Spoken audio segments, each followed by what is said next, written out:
Welcome in to a Tuesday edition of the Sports Huddle on SEMO ESPN Radio. You can always find us at 1220 on the AM dial, 93.5 FM, and online at SEMOESPN.com. We're in the Yuengling Sports Huddle Studios. Yuengling, the iconic American lager, America's oldest brewery. Yuengling, Eric Shawn, and the lead singer of the Mike Rennick Band in studio, inviting you to join us. Here's our EBOMD Huddle hotline number, 573-334-1220. 573-334-1220, the Huddle hotline powered by EBOMD. Mr. Michael Rennick in studio. Nice white polo pullover. Or polo shirt. Polo shirt. You have a pullover on. I got the pullover.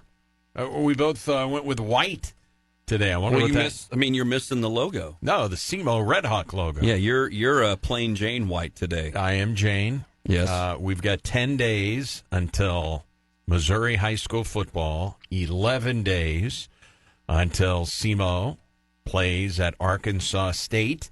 Are you in football mode at all yet? A little. You're, given the preparation that we do here internally, you're kind of forced to get into that mode, right? Right. So, yeah, had some conversations over the weekend with some folks that are, you're talking about SEMO tailgates coming up, and excited about the team, and so that conversation is beginning, and it kind of gets you amped up a little bit for that time of the year, which will be here soon. So is it okay to toot our own horn ever? Is that similar to referring to yourself as your nickname, or no? Yeah, see, I can't do that. But you can promote yourself in terms of, I'm speaking of the tailgate. Yes. Is it fair to say that the River Radio tailgate tent has increased in popularity, and I know it's us saying it, but it's a must visit if you're coming to a SEMO football game? Yeah, absolutely. Am I overstating that? I don't think so. No. Okay. We have a great partnership with Kofeld Distributing, EBOMD as well, and all of the the food vendors. This was something we wanted to do for a long time. Talked about it. Finally, we were able to kind of work out a location with SEMO Athletics, which is a fantastic location right across, right across from the main entrance of Houck. People remember Dino's. That's where Dino's used to be. It burned down, didn't it? Maybe. Yeah, I'm pretty sure Dino's burned down. But it's a nice centerpiece, and it complements the other things that are happening on on Tailgate Row there, whether it be students, other businesses, the Red Hawks Club tailgate tent as well. So where's that located? It's just down on the backside of where the weight room and all that stuff, right down there. Okay. So Holcomb Success Center, the backside of of there. Okay. So there's a lot of options for tailgating. So it's not on the main drag. No. We kind of, the Red Hawk tailgate, Red Hawks Club tailgate, and our tailgate kind of bookend the main drag. Main drag there. So and really, for the last 3 years on game day, I'm in a separate location. Yeah. Because now at least we've got a temporary press box over there, so I can get back to walking across the street to the tailgate. But let everybody know here who may not be familiar, or they may be familiar, you can't just walk up and come to the River Radio tailgate. I'm not saying that we're snobbish, but we do have rules and regulations on how you get to come into the River Radio tailgate and partake of all of the food and beverages. Yeah, we have ticket locations, which we'll be promoting those soon. Okay. Tickets are free. You just need to go to that ticket location, which is, again, one of our supporting sponsors. You just physically have to get out of your automobile, go into the business, ask for the free ticket, then you're set. You're set, and you bring that ticket to the tailgate, which is typically 2 hours before kickoff. we try to wrap it up about 15 minutes before kickoff, so everybody has time to get inside and get seated and have a big crowd there to start the game. But once you arrive with your ticket, then it's free food, free beverages, as they say, while supplies last. And, it's been a great success the last several years. And really, I mean, the last couple of years, just the entire atmosphere around Houck awesome. Has been fantastic. There's been great student buy-in. You just see more and more people even just showing up and, kind of hanging out and bringing a cooler or whatever the case may be. So it's been a really, really fun last couple of years, and looking forward to another year this year. I never dreamed that it would ever turn into what it is now. Sure. The tailgate. When did you come to River Radio? We were Zimmer Radio back then. When were you an employee? 25 years in April. Okay. And you just had 28 this month, right? I think. Is that right? I think so. Something like that. Yeah. Yeah. So I started when I was 7. Yeah, right. Exactly. Yeah, so I remember tailgates that were pretty lackluster. I just remember broadcasting live as the sideline reporter for SEMO football, and Mike Legg and Rick Weezer were up in the booth, and we were over at Houck Fieldhouse parking lot. And we had a little cooler, and Kofeld gave us some beverages, and we had some hot dogs, and that was it. Mm-hmm. And now it has blossomed into this, and it's just fantastic. The first tailgate, by the way, mark your calendars, and we'll have all the information about where you can secure your River Radio tent tailgate tickets.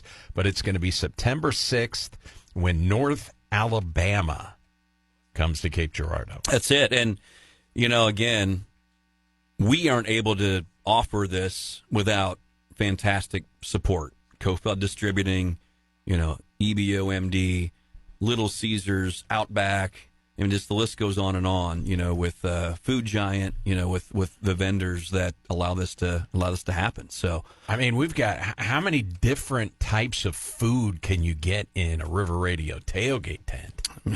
Depending on the day, 5 to 7, I mean, and, a lot of times, if it's a little bit cooler out, you might have a little bit of a different, might have some chili or something, so it's a lot of fun. And I've always said, and I'm not going to compare it to Lambert's, but I've always said, if you go to Lambert's and you leave hungry, it's your fault. You come to a River Radio tailgate, if you leave hungry or thirsty, sorry, it's your fault. Yeah, it is, and it's just a good time. It's fun to see everybody, and we get out there a couple hours before the tailgate actually begins and get things set up, and then all of a sudden the lines start forming, and it's on, and it moves fast. It's fantastic. Let's just hope weather cooperates. Still got a ways to go, but 11 days for SEMO football kickoff, 10 days for Missouri high school football. In fact, this Friday, we've got jamborees. This Friday? Yeah. So high school football, they'll actually be on the field. They won't be, competitive Misha sporting events, but still, right. We are getting awfully close here as far as football goes. As far as baseball goes, things are trending in a better direction for the Cardinals after last night in Miami. It was a tight game. Cardinals offense didn't do much against Perez, the starting pitcher for the Miami Marlins. He pitched 1 out into the 5th. Cards had 2 hits. That's it, but they scored a run, and Matthew Liberatore did enough. He left the game. He allowed 3, so he left in the 5th inning. He had given up 2, but a run scored after he left. And, man, this Matt Swanson, right? 2 innings of scoreless baseball. This guy's ERA now, 2.21. I went back and looked him up because, before he came to the big leagues, how familiar were you with Matt Swanson? Yeah, not very. And he was here early in the year. Yeah. And then and I guess did okay, but then didn't see him for a while. Shuttled down now with more opportunities in the Cardinal bullpen. Swanson getting a run in high leverage spots. This guy has been good. He's 6'5", 235. He's 26 years old, and I posed this question. I went back and looked at his minor league career, and back in 22, he had 28 appearances in the minors, 9 starts. Those are his only starts, 2022. He has been strictly a relief pitcher since 2022. I throw out the question, what about Matt Swanson transitioning potentially into a starting pitcher? I like what I've seen. Maybe the Cardinals, they have to like what they've seen. 221 Ernie. What about Swanson potentially as a guy who might be able to stretch himself out in the offseason and maybe get a shot at the starting rotation next year? No Eric Fetty, no Miles Michaelis. We don't know what kind of transition there's going to be under Chaim Bloom, but do you think that's crazy talk to say, hey, let's get a look at Swanson as a starter? When was his last? You said 2022, he had 9 starts, and since then, it is only relief appearances. 23, pitched 41 times, 186 ERA. Well, I guess my only question to your question is, like, why did they stop him in the starting rotation? Is there something? Now, he had a 4.15 ERA that year, but it was 9 starts and 19 relief appearances. Well, I mean, I guess, you listed the names of the pitchers who won't be there next year. I don't know. I mean, I don't think Michaelis will be there, but I guess you never know. So, and doesn't I would say the chances of Michaelis being there next year are the same chances that the Colorado Rockies make the postseason. This morning, Fangraphs had the Colorado Rockies listed as a 0.1% chance of making Major League's postseason. They've won 4 in a row and 6 of 7. It all started in St. Louis. They've got a 0.1% chance. I would say that is right where Miles Michaelis' number sits at being a St. Louis Cardinal next year. Well, I hope you're correct. But it doesn't seem like there's a lot of reinforcements on the way, I guess you could say, from the minor leagues. So maybe he gets a shot. Swanson does, but it seems like they like him in the bullpen. Well, he's been good in the bullpen. Yeah. I don't know if you go with... I wonder, and again, he's been, I guess you could say, great this year. I know he's had some hiccups recently, but if a Romero potentially gets a shot in the starting rotation, now he's been great in the bullpen. You need that left-hander like him, but you wonder if a guy like him might get a shot at it. Maybe. That's a pretty good weapon, a power lefty coming out of the pen. And right now, he's doing some closing. Now, he didn't close last night. They brought him in the 8th inning last night. And then once the Cardinals opened things up, then, they took him out. So last night, he did throw 10 pitches, 2.47 ERA for Romero. Yeah, he's been pretty solid. Anyway, just a thought. I really like Swanson. He has, at first I was like, I haven't even really heard of this guy. You look up his numbers, and all of a sudden, he has turned into a weapon for the Cardinals coming out of the bullpen. So they win last night, and it is Alec Burleson, 3 hits, 2 RBIs. Contreras back in the lineup. A couple of hits drove in a run. And then Nolan Gorman connecting in the 9th inning on a 2-run homer. That's number 12. I was kind of down on Gorman. I was watching the game a little bit last night, and Like, man, he just, yeah, he had another error last night in the game, and you're just thinking to yourself, maybe he's a butcher at third. Maybe he was better at second base. Yeah, he was. But you're thinking maybe this just isn't. Maybe the Cardinals just aren't for Nolan Gorman. Then he hits a bomb. Yeah, maybe he is. So much freaking power. I know. But he's kind of it's a quandary. But could you deal with a guy who hits 228 with 30 bombs? Especially if he's playing second base. I mean, those are huge numbers. Yeah, I would say so. His 162 game average is right around 30 home runs. Now, he hadn't hit 30 yet. But if and people do that kind of math, you penciled a guy out over a 162 game season. Don't know. Yeah, I don't know. I mean, he has an issue with staying healthy.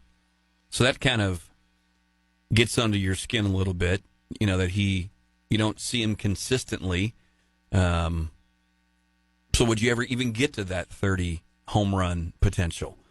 If he's, not staying in the lineup and you see him in spurts, then, what does that really do for you? If he's in there night after night and he's hitting 30 home runs, yeah, okay, you can maybe look past the 222 average or whatever it might be, but just like to see him in there on a consistent basis. I'd like to see him be able to make a throw from third base and hit Contreras in the chest. Yeah, I mean, does he have 5 errors in the, or is it? It's a lot. 5? It's a lot of errors in the last 5 games. Maybe it's not 5 errors, but it's been quite a few. So we got a lot to get to here. One of my favorite accounts to follow on social media is Awful Announcing. And every year they put out a ballot where people that get on their site or follow them on social media have a chance to vote on their favorite announcing teams for each squad in Major League Baseball, NBA, NFL, the national broadcasters and broadcast teams, NHL as well. They've gone to college football as well. So they have, hot off the presses, ranked according to the fans who listen and tune in and watch the announcer teams for each major league franchise. Where do the Cardinals rank and who are the best according to the people that tune in and have put down their vote and commented on their votes. Oliver Marmol did a long-form sit-down interview with Ken Rosenthal over the weekend. It's very long, but I will read some quotes from that interview with Oliver Marmol where he addresses pressure going into this season, the transition from John Mozeliak to Chaim Bloom, and the fact that Albert Pujols and Yadier Molina have both stated publicly they want to manage in the big leagues. How does he view that? Does he feel that that's pressure on him? A lot of quotes from Oliver Marmol. And then baseball sportsmanship. I don't know if you saw it at the Little League World Series. Do you steal a base in a Little League World Series game when it's late in the ball game and you're up 13-0? Talk about it. I did not see that. We'll talk about it coming up. But are you taking calls? Absolutely. All right, we're going to the EBO MD Huddle Hotline where our buddy Ken joins us in the huddle. Good morning, Ken. Hey, boys, I can definitely speak for the Love Shack here and the fact that the River Radio tailgate is not overrated, okay? Not overrated, okay. That'll wake Ken. That's just, I know for a fact, I've seen him in action. That's that's everybody's opinion, but definitely that of the Love Shack. Hey, I know you guys remember the Seinfeld episode. I think it was the Big Cookie when Jerry loses his vomit streak, and he says, it's like I've got David Duke and Farrakhan down there. Well, that's about how far apart and how far the tailgating atmosphere at SEMO football has come from what it was to now. It's daylight and dark. Look to the cookie, Elaine, the black and white cookie.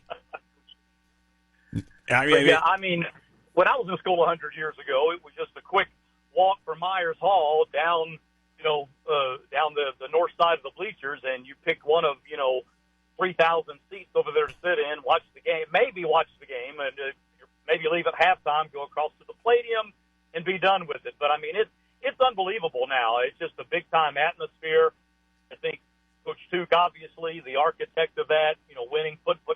People don't come out if you're not winning and have a good product. But, I guess Brady Barkey, Nate Severino, others are, a lot of others are to be, lauded for it as well, because they just created a great atmosphere right there on Bellevue with everything together, the Red Hawk Walk, the big, I think a couple of years ago put the big blow-up inflatable screen there. But it is a true game day atmosphere, man. I can't wait for 6 Saturdays every fall. I'm glad you mentioned Brady and Nate. I mean, they have worked hard, yes, to get, and others in that office as well, obviously, but they have worked extremely hard to get an atmosphere built there, and they've done it. Now you got to keep the pedal down, like you say. You got to keep winning, and you got to keep offering things that will entice folks to want to come out and enjoy some pregame festivities, but they have worked very hard to get it to where it's at today. I mean, you guys remember the days where the homecoming crowd would be the biggest crowd, but after the ceremony at halftime, where are the students? They are filing out of the football stadium. Remember those days? That now some leave after halftime of the homecoming game, but most do not. The students, there's not a big mass exodus in the second half, but I'm sure you guys remember those days, right? Sure. Yeah, for sure. I mean, after the Man and Woman of the Year announcement, it was like an exodus for sure. But I think I may have told this story back last fall on the show, but I never left at halftime to go out to my vehicle of the homecoming game to get something. Don't remember what it was. Anyway, I think we wound up moving our truck because we tailgate some of our best friends have a big RV, and we set that up somewhere. Well, for homecoming, we just have to set it up down at the Southeast Hospital at that lot right across from the Capitol. So I went down there. But anyway, on our way walking there and driving back, and again, it's homecoming. I know there's more people and a lot of people that just come to get together and don't go to the game. But I mean, there were, I don't know, hundreds, probably over 1,000 people just out there still at their tailgate spot, a lot of them with TVs, watching the game, listening to Eric, still, eating, drinking, and being merry. And that was really, again, I don't leave, at halftime, I don't leave after the game, but I was blown away by that side as well. I mean, a big, huge crowd and just people all around the little surface lot, all around Houck there. And that was just a real testament to me on how far it's come. It's awesome. I mean, it is so packed that you try to walk from one end of the street to the other, Mike, and you have to, excuse me, I mean, it's shoulder to shoulder the closer you get to the entrance to the stadium. Yeah, no, you're exactly right. And, Ken you mentioned those other lots. It seems like there's space has kind of opened up over the years to allow for a little more tailgating, and that's been helpful as well. So, a lot of work has gone into making it as to what it is today. Go ahead, Ken. Did we lose him? All right, we lost Ken. Sorry about that.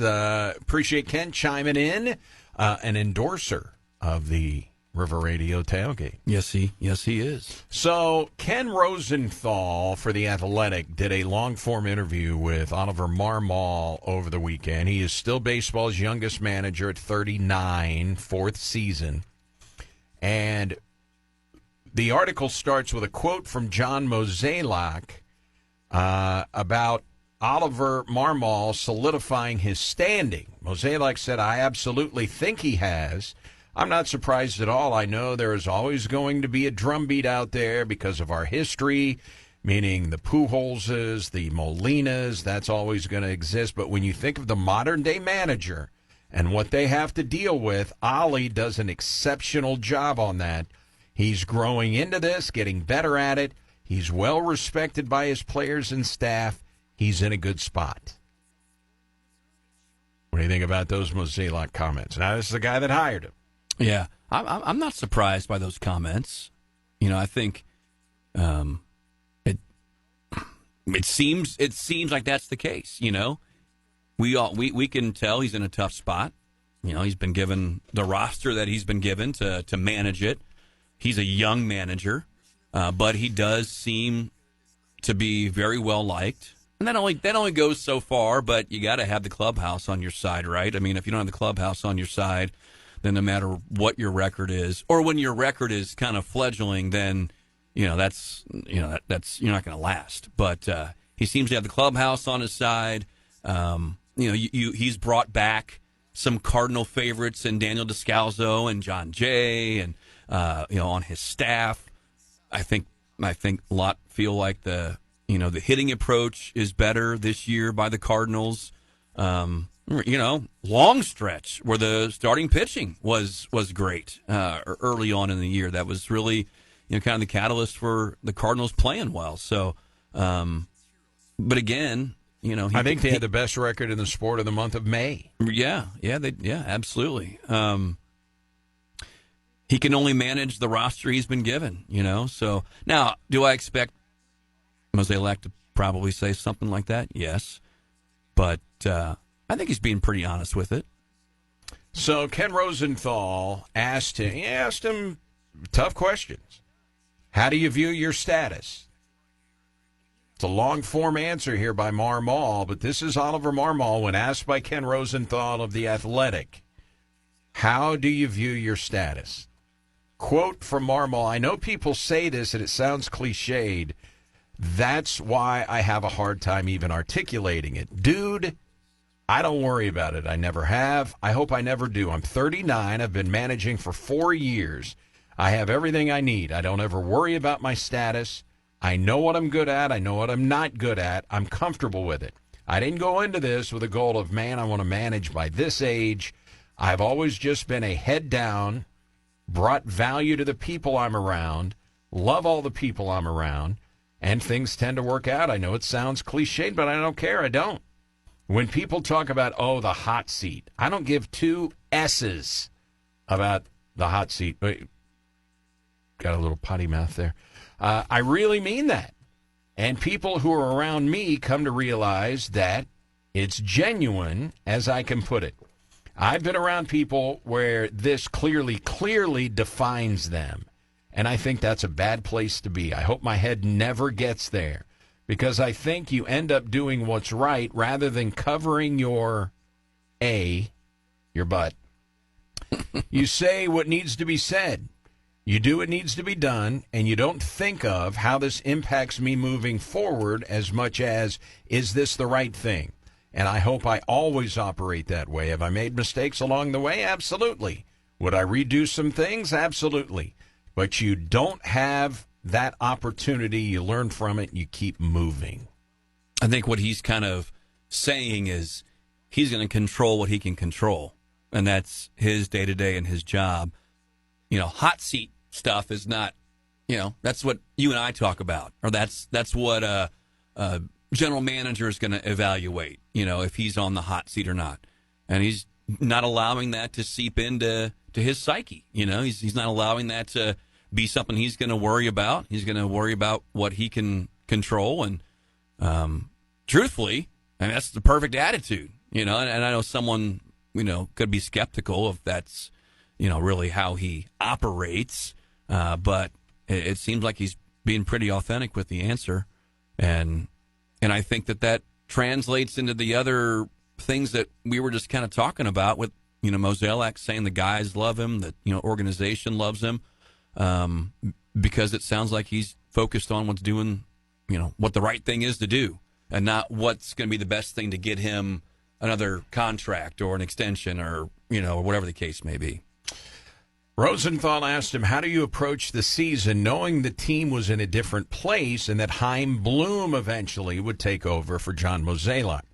Ollie said they were very clear on the transition. They were definitive in what the roles would be like for Mo and also for Chaim. For a line of communication, it was clear that anything big league related, Mo would be the person. Then a lot of different systems, infrastructure from our minor leagues, that would be Chaim. I meet with Chaim quite a bit early on from spring training until about the All-Star break. A lot of that was minor league related because I did spend a decent amount of time down there from 2007 to 2016 as a player, coach, and manager when the organization was in a good spot. From a minor league standpoint, he had questions. Anytime he's in town, we have breakfast or lunch. That's been really good. I know what I was tasked with at the beginning of the year as far as what this year was going to look like. You try to win as many games as possible along the way, but you can't miss out on the number one task, finding out what we have and what we don't have in order to have more clarity as to how we want to move forward at the end of this year. Yeah, so the season's a bit of an experiment to a degree with what he just said there at the end. The wins and losses are going to fall where they may, but who do we have moving forward? Is Nolan Gorman going to be a guy that we can rely on? Is Jordan Walker going to be a guy that we can rely on? And I think if you were to, I know the Yankees series was pretty pitiful from the win-loss standpoint, but if, going into that series, were they 3 out of a wild card or something like that? Right. Yeah. I mean, you'd probably say, okay, is he doing that bad of a job? Here's this transitioning organization, this transitioning roster, and yet they're knocking on the door, and honestly, are still kind of knocking on the door of having an opportunity to go to the playoffs. I don't know how you can sit back and say that he's been a poor manager whenever he's got him in this position right now. Rosenthal went on to say, have you improved at game management? Marmol said, I don't worry about having to defend a move as much as I did back in 22. I'm going to do what I think is right and have a reason behind it. If people, writers, fans like it, great. If they don't, I have a reason behind it. There are times where you sit there during the game and you want to do something, and any manager who tells you this isn't the case is full of blank. And your mind quickly goes to, if it doesn't work, how are you going to explain it? But you still feel like it's the right move, and sometimes you shy away from it because it's easier to explain what you would do by the book and probably tend to think less or care less about it today. So he admits that when he first started in 22, he was much more sensitive to people questioning moves that he made, but it sounds like he has settled in, and he does think about what happens if I make this move, it doesn't work, I'm going to be asked about it after the game. Mm-hmm. That's an honest response. Well, but yes, but did he answer the question? Not really. Because the question was, have you gotten better at game management, not have you gotten better at how you think about what moves you're going to make. I think he's gotten better at game management, but I don't know the game well enough to evaluate that. I mean, just from a fan standpoint, but I don't think he really answered the question. I get his philosophy behind it, or behind his thinking, but I guess you hope he's been getting better. I mean, that'd be the hope. He's been getting better. I mean, now whether or not he's good enough in Chaim Bloom's eyes or Bill DeWitt Jr.'s eyes, we'll see. Yeah. And the final thing that we'll touch on here, and you can read the entire article at The Athletic if you're a subscriber. Final question that was asked to Marmol by Ken Rosenthal. You mentioned Albert and Yachty. Those two want to manage. I'm sure they would both love to manage this team. How do you deal with that? And I know Yachty was just here. Marmol said, I'm not sure how this will be perceived, but my faith is very important to me. If I'm supposed to have this seat, then I'll have it. If I'm not supposed to have it, there's not a person in the world that can keep me here. So I don't spend time thinking about what if. It doesn't matter. It doesn't. For me to sit here and think I know what's best for my next 10 years would be naive. I show up. I make sure my staff knows I have their back and our players know I have theirs. We go at this together, and then I do the next day and then the next day. And at some point, if someone doesn't want me to continue to do it, it'll be just fine. I love APs, talking about Pujols. I talk to him often. I love Yachty. I just had him sit with me in the dugout during the Cubs series. I think both of them can be not just good managers, but incredible managers in this league for as long as they want to do it and deal with the criticism that comes with the seat. That doesn't impact me in any way. It truly doesn't. I've had people call BS on that, and then the longer they're around me, they're like, I feel like you're genuine. I really am. I know what I bring to the table. I know what I'm good at. I know what I'm not good at. And I'm comfortable with all of it. Oliver Marmol. He brings up a good point, being willing to deal with the heat that comes with the seat. You got a Yachty and a Pujols, and we're also presuming that if they were managers in the major leagues, that it'd be with the Cardinals. It could be with another team, obviously. Sure. You wonder if that plays a part at all in their kind of decision. They're revered as players. Do you want to put yourself on the line as a manager to be potentially roasted if things don't go well? Does that taint your likability or whatever the case may be, especially if you come back to St. Louis to be a manager? I don't know. Want to hear a text from a friend of the show? Yeah. Jeff Augustine writes, I think Marmol is doing an okay job with what he's got, but I just don't like his personality. I think the team takes on the personality of its manager, and he's too soft-spoken and too eager to defend players. The Cards just haven't shown that competitive fire, in my opinion, since he took over, not like La Russa or Schilt. Personally, I think Yachty would be an unbelievable choice to be the next guy to captain the sinking ship that is currently the Cards. I get the fire side. I get the intensity that Marmol. You may think Marmol doesn't display that, although he was tossed again. Was it Sunday's game? Yes, he got fifth time. Fifth time. And does that lead the league? It's tied with Aaron Boone. If the pitches that he was griping about in that at bat were both strikes. Came out on umpire, auditor, and that Nick Lentz, the umpire, graded out a little better than I thought he was going to, but clearly both of those pitches were strikes, and that was enough for Marmol. Yeah. And they had already thrown out the catching coach in the Yankees dugout earlier in the game for a strike called to Trent Grisham, which was at least 3 inches off the plate, and it graded out that way on umpire scorecards. Well, he shows some fire in the dugout at times. Yep. I mean, you'll see him chirping. There was some chirping going on last night. I guess it was Descalza was maybe chirping at the home plate umpire because Herrera thought he had called time. Perez threw the ball, called a strike. They weren't happy about that, but I can see the point of the intensity. And does the team, is the team a little too laissez-faire, a little too laid back? Potentially, but is that also today's player? Is today's player a little less intense potentially than when the Yachties and the Chris Carpenters and those types of players? Might I throw another name? Will in there? Clark's. I mean, Tommy Pham.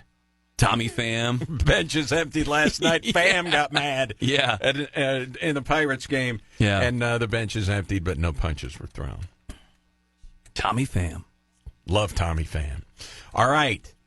So Rob Manfred, the commissioner of Major League Baseball, made big waves Sunday night when he got on with the ESPN broadcast crew about realignment and 2 new teams expanding in Major League Baseball. Don't have time to get fully into that, but we will tomorrow. There have already been media members chiming in. Here's what realignment could look like. Here's what it should look like. Are we going to lose the American League versus the National League? All kinds of tentacles in what Rob Manfred said. We will dive into that tomorrow. You won't believe Jim Bowden of MLB Network and how he would realign things. Very interesting. So we'll get into that. But first, all of the television broadcast crews for every major league team were ranked by awfulannouncing.com, voted on by the fans, and includes some of their comments of the 30 Major League Baseball teams. In 2023, the Cardinal booth ranked 23rd. That was with Dan McLaughlin. They were 23rd last year in chip. They went from 26th to 23rd under Carey, so up 3 spots. We'll tell you where they checked in and run through some of the highlights. The top 30 voted on by the people that tune in. But before we go to break, it's gone from 26, McLaughlin's last year, first year with Carey, up to 23. Where do you think the Cardinal booth rates among the top 30? You're asking me? Yeah. When was the 26th grade? What year? 2 years ago. 2 years ago. 23 last year. Last year. Man. Did they go up or down? I'm going to put them at 20. 20. All right. We'll see where Rennick's guess falls. The baseball broadcast teams for MLB. The rankings coming up. Sports Huddle. Sports Huddle, SEMO, ESPN, 1220 AM, 93.5 on the FM dial and online at SEMOESPN.com. We're in the Yuengling Sports Huddle Studios. Yuengling, the iconic American lager, America's oldest brewery. Yuengling, Eric Shawn, lead singer of the Mike Rennick Band. We are in studio. We'll get into Rob Manfred's comments about realigning Major League Baseball and expansion, and at least dip our beak in it real quickly here. Most who are close to Major League Baseball and following things think that the leaders in the clubhouse for the 2 expansion teams, which would increase baseball to 32 like the NFL. Can I guess? Yeah. Nashville. Yes. Ooh. How about the other one? These are leaders in the clubhouse. Right. Vegas. Salt Lake City. Oh, gosh. The A's are already going to Vegas. Yeah, that's true. So Salt Lake City, although Raleigh, North Carolina, Portland, Oregon, they are in the mix. But most believe the front runners right now are Nashville and Salt Lake City. Nashville. So we'll see. Nashville would be great. Yeah. That would be fantastic. I mean, they're going to have to do something in that town. I mean, they need to, build more infrastructure and fast. I mean, just so many people flooding into Nashville. Can I put a quick button in the Marmol conversation? A button? Just kind of button it up. Please. I don't think he gets let go by Chaim Bloom. Interesting. And I think part of that is because of a potential, we haven't talked about a lot, the looming lockout that could potentially happen. And maybe that leads into that realignment discussion potentially. So you think labor unrest could save Marmol? Yeah, I think it's a combination of that and a combination of Chaim Bloom may think he's doing a fine job. We got young guys, need this kind of transition, manager. So I think it's kind of a combination of both. But I don't think he loses his job just because there's a brand new general manager starting next year. If we see the guy, maybe Chaim Bloom, maybe all of a sudden the page will get turned on the season, and Mo walks out with his bow tie and says, just kidding, I'm sticking around. But that's my thought anyway. I would say chances of that happening are the same as the Rockies' chances of making the postseason. All right. So, awful announcing. Every year, I always look forward to when they rate all of the booths, the broadcast booths, television, as far as NBA, NHL, NFL, the national broadcast teams. They've included college football recently, and then, of course, Major League Baseball. 7 years they've been doing this for MLB. The St. Louis Cardinals, we mentioned 2 years ago, Dan McLaughlin's final year, 26. They rated 23rd under Chip Carey, first year after coming over from the Atlanta Braves. This year, you predicted number 20. So I did. A little bit of a rise. I did predict 20. Yep. You were close. The Cardinals check in at 19. 19, okay. And who they've got listed, Chip Carey, Brad Thompson, also Tom Ackerman on play-by-play. He does a handful of games. Yeah. Rick Ankiel, Mark Sweeney, Al Raboski on analysis, although it's been a while since Raboski's even been in the booth, but he's in the studio. I haven't seen Rick Ankiel. Yeah. I don't know. They've got him listed here. Okay. I haven't seen him either. Here's the write-up. See Tom Pagnozzi in there now. Yeah. Pagnozzi struggles. Yeah. What do you think? Sweeney's the best, I think. Both in the booth, analysis. I mean, I think totally he does agree. a great job. Now, Brad Thompson makes me chuckle. And some people are anti, don't talk about anything other than the game. Some people are like, okay, I like a little humor, but comedy is hard, and some people don't like it, and some people try too hard, so you're never going to please everybody. No. Well, the overwhelming comments on all of these 30 broadcast teams, if there's one round criticism, it is, for most, they're too homerish. It's always Homer. You know, I don't hear anything negative coming out. Well, okay. I don't know. I'm not listening to every broadcast team, but I've listened to most of these several times, and I agree with a lot of these ratings. Cardinals come in at 19, the most common grade, and they put this up there, most common grade, and then the percentage of grades that are either A, B, or C. And then they go into, how many F grades a broadcast team gets. The worst team broadcast crew, and I agree, the Athletics. And it's not just because they have a woman as their number one play-by-play voice. She's not good, but they rank last. And Chip Carey's son is one of the play-by-play broadcasters for that particular crew. Cardinals check in at number 19. You almost had it. Yeah, it was right there. The most common grade C, 33.6%, graded out. The Cardinals booth is a C. The percentage of A, B, and C grades, 74%. Here's the write-up, according to Awful Announcing. Chip Carey has only been in this role since 23, coming over from the Atlanta Braves ahead of that season. So I guess this is his third year. Okay. Okay. So when they were 26, that was Carey's first year, and they ranked low when McLaughlin was there. It's according to their metrics. Thompson has been on the Cardinals telecast since 2018.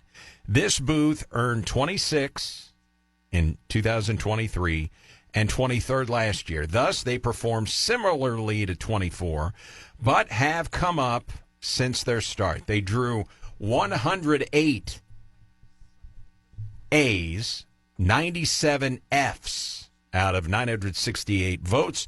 They barely edged out the Cleveland Guardians for 19th. Cleveland is 20th. These comments saw particular criticism of Carey that included, there are some sons of broadcasters who are really good. Chip Carey isn't one of those. Another listener says, unlistenable. Seemed better when he was with the Braves. And how is Chip Carey in a major league booth? But another respondent said Chip and Brad have really developed a true chemistry. Another repeated theme in the comments was homerism. They included, they are cheerleaders, all positive, no negative / honesty. Carey is such a homer and not objective. Thompson is awful, sugarcoats everything. But Sweeney, the most frequent substitute analyst, drew praise for a willingness to be critical, including good critic and very good, and the only thing keeping this from an F grade for me as a voter. Instead, that voter gave him a D. So that's the write-up on the Cardinals. You know, I know you and I disagree on this, but it's probably just, you know, you kind of grow up with somebody. It's hard to get away. I like Dan McLaughlin better than Chip Carey. Just do. And I like to listen, you know, Dan still, he's on with us on Saturday mornings. The golf with Jay Delson. Yep. I just like his personality. You know, I like his presentation. Dan and Al, you know, that was what you were kind of used to in the booth. Right. Chip's fine. I you know, obviously, I mean, you know this better than anybody. I mean, you can't just jump into the booth with somebody and hit it off. I mean, there's chemistry building, there's growing, all those things. Getting to know each other's personality, all of those things. When to talk, when not to talk, who's going to jump in, all that stuff. Brad Thompson's fine. I don't like listening to the guy. You know, I don't care for his vocal presentation. I understand. Guess, you know? I understand. That's why I like Sweeney. I love Sweeney. Sweeney's just very conversational. He's very. He's got obviously, you know, great analysis. He's willing to maybe say it the way it is, but they're just. I would kind of agree. For me, they're just kind of they're okay. Pagnazzi struggles. He really doesn't bring a whole lot. I mean, he was a great Cardinal. You know, good guy.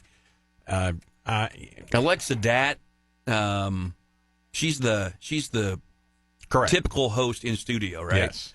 And again, she's fine. She seems a little fumbly at times, you know, with some things, but she seems like you get that nervous talking thing where you're scared of any dead air whatsoever type thing.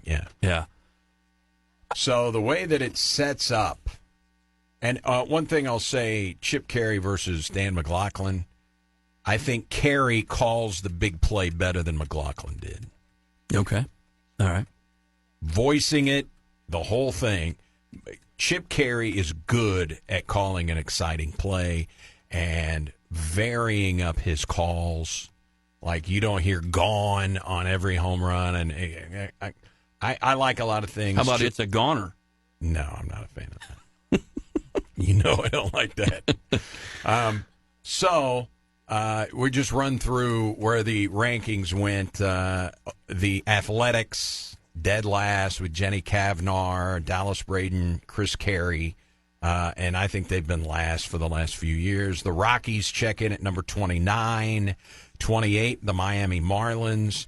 They've moved a new guy in there. He used to be their radio guy who all he does is scream at the top of his lungs. So they don't rank high. Who I think is the worst, other than Kavnar for the Athletics, John Schriffen for the White Sox, and they get abused a lot. 27, he's lucky enough to work with Steve Stone, who is still excellent. 28th, or 26, the Washington Nationals. 25, the Pirates. Can I stop you for a second? Yep. Can I tell you who one of my favorites is? Yeah. And his name is Milwaukee Brewers. Brian Anderson. Okay. Did they get ranked high? Top 10. Okay. All right. Go ahead. Sorry. Every year. Continue. Texas Rangers, 24. 23, the New York Yankees. Michael Kay is just not a great play-by-play guy. It's all there is to it, in my opinion. The Cincinnati Reds, 22. Kansas City Royals, your guy, Ryan Lefevre, Mr. Boring, at number 21. Number 20, Cleveland. Cardinals, 19. 18, Houston. The Astros. Arizona Diamondbacks at 17. 16, the Tampa Bay Rays with Dwayne Statz, who gets very high ratings, by the way. Everybody loves Dwayne Statz. He's been there forever. Let me see. He has been there since 1998. Was he with the Cubs? Yes. Yeah. Absolutely was. From Southeast Missouri. Okay. Top 15. The Minnesota Twins check in at number 15. I'm not a big Corey Provis guy, but they do check in at number 15. Of course, the computer is not going to be my friend right now. So we'll just skip to the top 2. All right, the top 3. The top 3, because the computer is totally locked up on me. I've got the top 15 all queued up and ready to go, and of course, it is not going to let me get there. All right, so I know the top 3 off the top of my head. Number 3, the San Francisco Giants. Okay. And the Giants had been, this is the 7th year, 4 of the 7 years they have been number 1. Number 1. But this year, they dropped to number 3. Okay. And who's their booth? Dwayne Kuiper, Mike Krukow, and then, of course, the great John Miller is there as well. And let me see. Computer's going to get it going. Okay. So Twins 15, the number 14 team, Seattle. We've got a former Cardinal guy there in Wayne Randazzo. The Braves, 13. At number 12, MLB television broadcast teams, the Dodgers.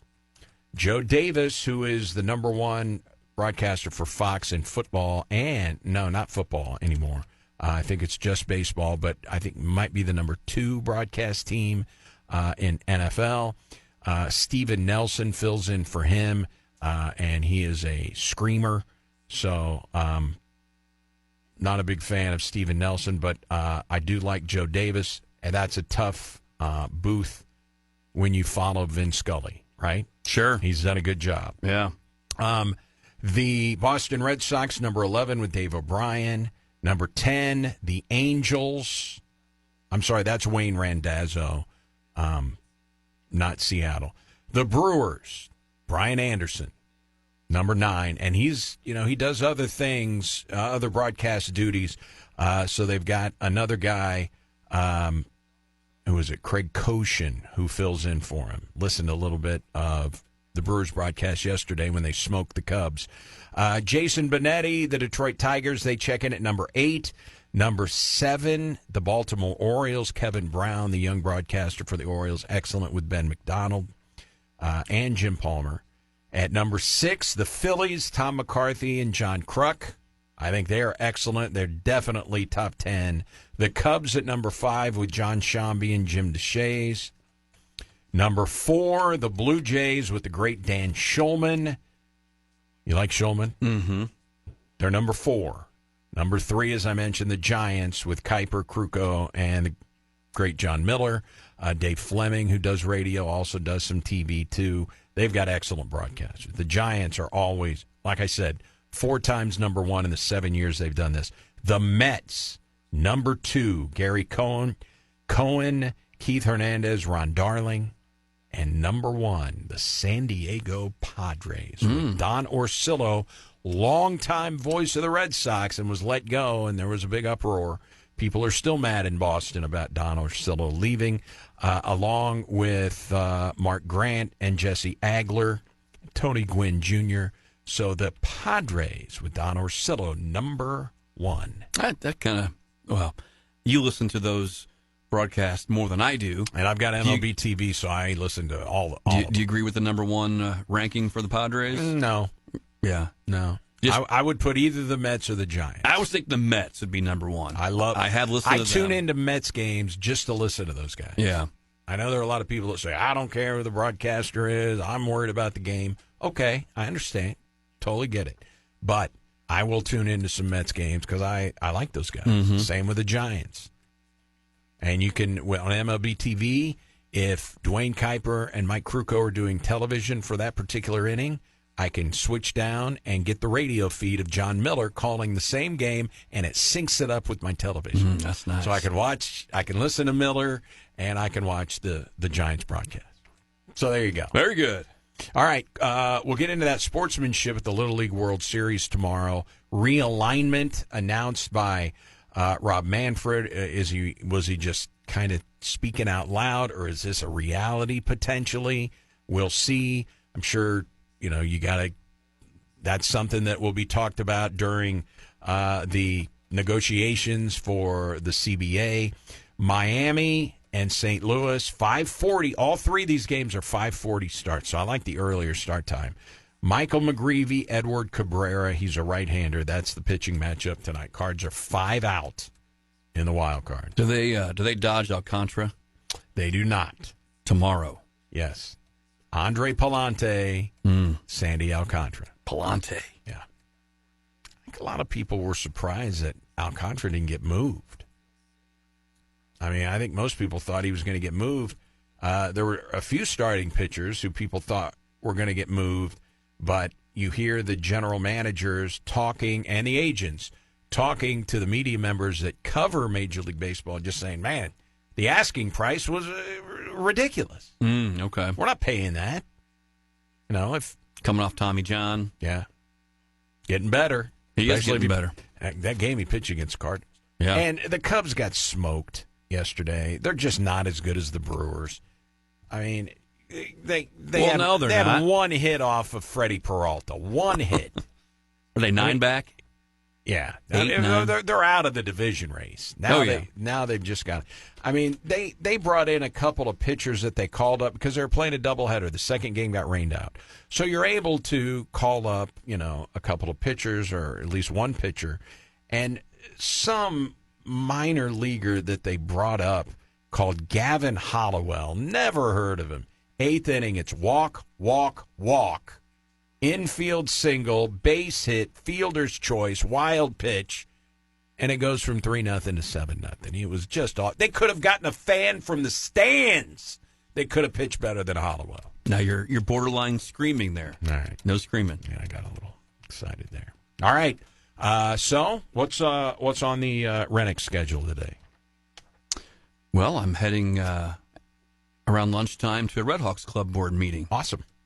Get a chance to meet the new president at at SEMO. All right. Yeah. Dr. Brad Hobson. Talk a little SEMO athletics. They called up Jose Fermin.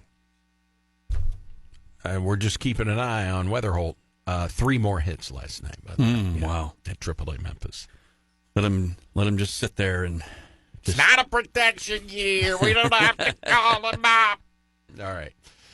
So you and I back tomorrow, back-to-back days. We'll see you tomorrow. All right, we'll get into that realignment thing and what is good and bad sportsmanship in a Little League World Series game. We'll get into it. Mike, we'll talk to you then. See ya. All right, lead singer of the Mike Rennick Band, hello to the radiant and ravishing Dawn Shawn. Hope she has a wonderful day today. Clinton and friends coming up. Hope you enjoy your Tuesday, everybody. We'll talk to you tomorrow from the Yingling Sports Huddle Studios.